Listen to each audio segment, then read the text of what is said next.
Hello, I'm Alexander Ibarra. I'm the writer and director of the new feature-length film Barrio. Barrio is a comedy drama about a down-on-her-luck Chicana who works as a cashier for her aunt's self-owned Mexican bakery located in a gentrifying neighborhood in Portland, Oregon, set during its final day in business.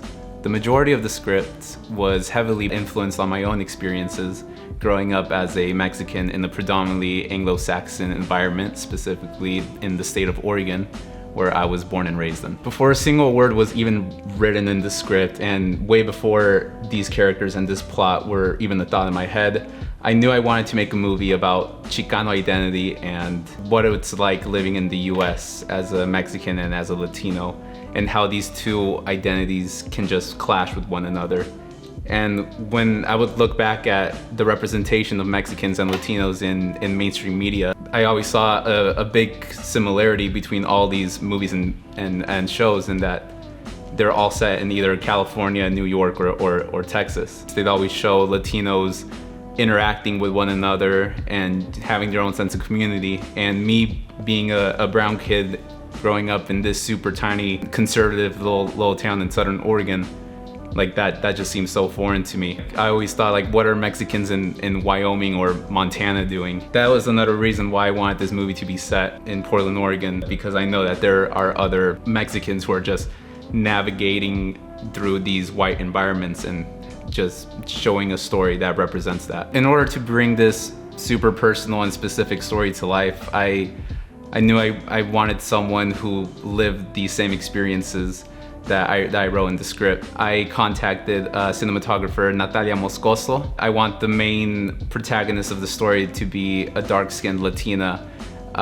which is super important to me because in all media that does represent Mexicans and Latinos, there's always light-skinned Mexicans and Chicanas.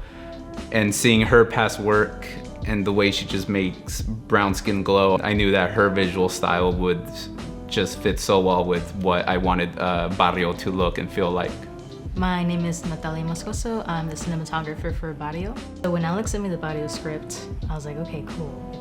I know it was about a Latina in Oregon, and I didn't really know about much of the Latina culture in Oregon or at all in Portland at all. And once I started reading, I definitely could not stop. Like, there's so many scenes in there that visually I could just already visualize, and the way we're gonna shoot it, the way we're gonna light it, the mood, the tone. There's a lot of scenes in the script that I think are gonna really pop, and that are really scenes that the audience is gonna remember for sure. So when Alex reached out to me with this script, I was like, wow, this is amazing, let's do it. I asked him if he had any producers already that he was talking to, and he said no. So immediately I thought of Moses Israel. We worked a lot on a bunch of so many different projects, music videos, commercials, documentaries, narrative. We did a lot of shoots in the desert, getting sunburnt together, and definitely more to come. My name is Moses Israel Guerrero.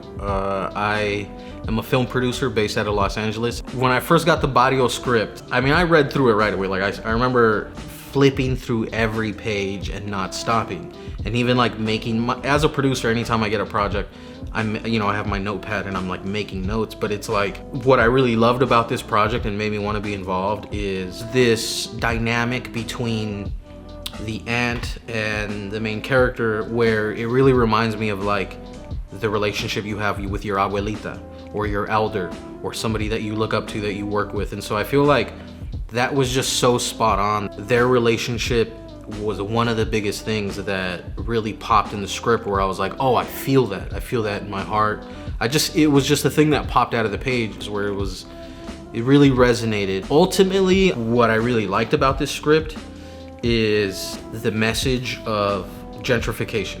If you want to overcome the adversity of gentrification, you need to dismantle capitalism altogether, which in the country of the United States, that's probably never going to happen, right? And so I feel like there's an honesty to this script, and I feel like that's such a like Western way of like filmmaking, of like, and they all lived happily ever after, where in reality, like, that never really happens. This script has that honesty to it of you just kind of have to accept the loss and roll with the punches. And so those things kind of really stood out to me and seemed like this thing is for sure, we can hit a home run with this.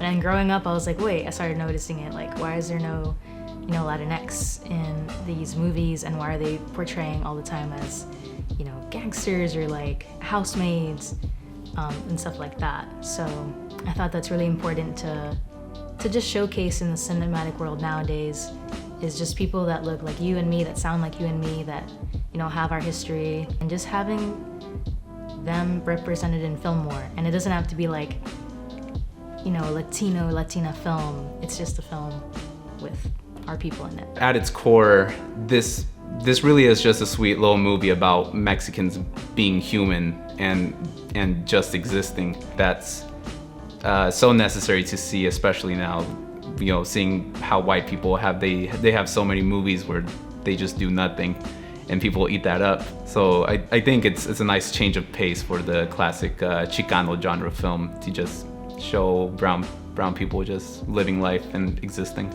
This is one of those projects that resonates with you and just overall just gives you a form of representation on screen. And I think that this is one of those projects that everyone is really gonna like, specifically people of color. And so for those of you out there who are watching and wanna help support in any way, the best way I can kind of sell this is like, this film gives voice to the abuelita, to your tia. This gives a voice to kind of the hardworking middle class that kind of came before us, where there's not really any stories out there about them. You are definitely represented in this film. So definitely, with your help and support, there's gonna be representation there, and I feel like that's one of the best things going.